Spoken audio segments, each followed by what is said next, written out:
Boa tarde a todos. Em primeiro lugar, eu gostaria de agradecer um honroso convite que me foi feito pela Emerge, na pessoa da presidente do Fórum Permanente de Estudos Constitucionais, Administrativos e de Políticas Públicas, desembargadora Cristina Tereza Gaulia. Meu nome é Rafael Daut de Oliveira, sou procurador do Estado do Rio de Janeiro, advogado, professor de Direito Ambiental e Administrativo, e hoje venho falar sobre o tema Direito Administrativo em Tempos de Crise, a utilização de nudges e o combate ao coronavírus. Como todos sabem, a pandemia do novo coronavírus impõe diversos desafios a todos os países, e com o Brasil não seria diferente. Sabemos da necessidade imperiosa da adoção de medidas preventivas, sejam elas de higiene ou de contenção social. Aí que aparece o direito administrativo para oferecer soluções para o combate dessa pandemia.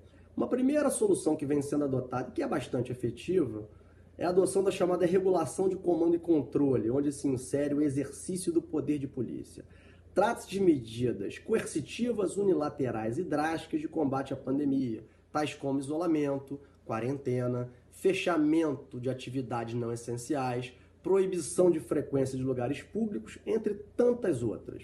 Essas medidas são muito importantes para o combate da pandemia e efetivas, mas não excluem outras medidas que podem ser igualmente efetivas, medidas estas destinadas a orientar, convencer, induzir e incentivar condutas dos cidadãos direcionadas ao combate ou à prevenção em relação ao coronavírus. Dentre essas medidas, vale destacar uma medida de simplificação administrativa chamada de nudges. Os nudges foram originariamente concebidos por Richard Taylor e Cass Sunstein, e se tornaram uma política, uma ferramenta de políticas públicas em diversos países, em várias áreas. O que são nudges? Nudges são arquiteturas de escolha moldadas para alterar e induzir o comportamento das pessoas de forma previsível, conduzindo-os em direções socialmente desejáveis e para o fim de melhorar a vida dos indivíduos e também contribuir na resolução dos vários problemas que afligem a sociedade, como é o caso dessa pandemia do novo coronavírus. Os nudges, eles derivam da chamada economia comportamental e também da chamada regulação por incentivos. Os juristas Taylor e Sunstein apresentam 10 tipos de nudge que eles consideram os mais efetivos. Desses 10, a gente vai listar 4 aqui que nos parecem os mais efetivos para o combate à pandemia do coronavírus. O primeiro deles é a utilização de normas sociais, que significa informar as pessoas que a maioria das outras apresenta determinado comportamento.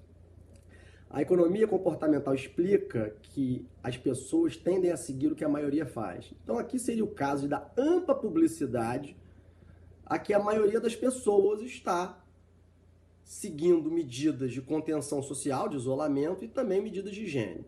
Um segundo nudge seria a utilização de lembretes periódicos para incentivar as pessoas à realização de determinadas condutas. A ideia aqui seria a administração mandar lembretes diários aos seus cidadãos, via SMS ou mesmo WhatsApp, incentivando, lembrando a esses cidadãos da necessidade de adoção de medidas de higiene, especificando essas medidas e também recomendando o isolamento social.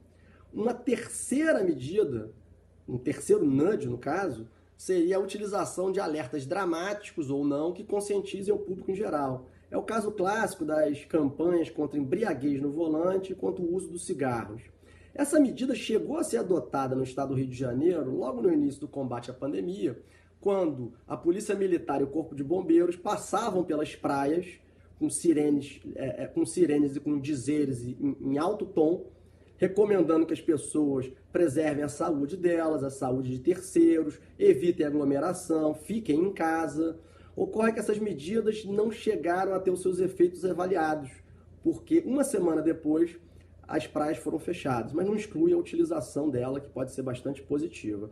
E por fim, a gente fala da divulgação de dados e informações relevantes, os quais, inclusive aliados com a utilização de alertas, podem surtir grande efeito, como por exemplo no caso da aglomeração de pessoas amontoadas na estação de trem de Japeri no último dia 23 de março. Seria o caso de funcionários públicos estarem no local, orientando as pessoas a manter uma distância mínima de 1,5 metro uma da outra e também orientando as pessoas no sentido de que apenas aqueles exercentes de atividades essenciais é que poderiam embarcar. Muito obrigado e uma boa tarde a todos.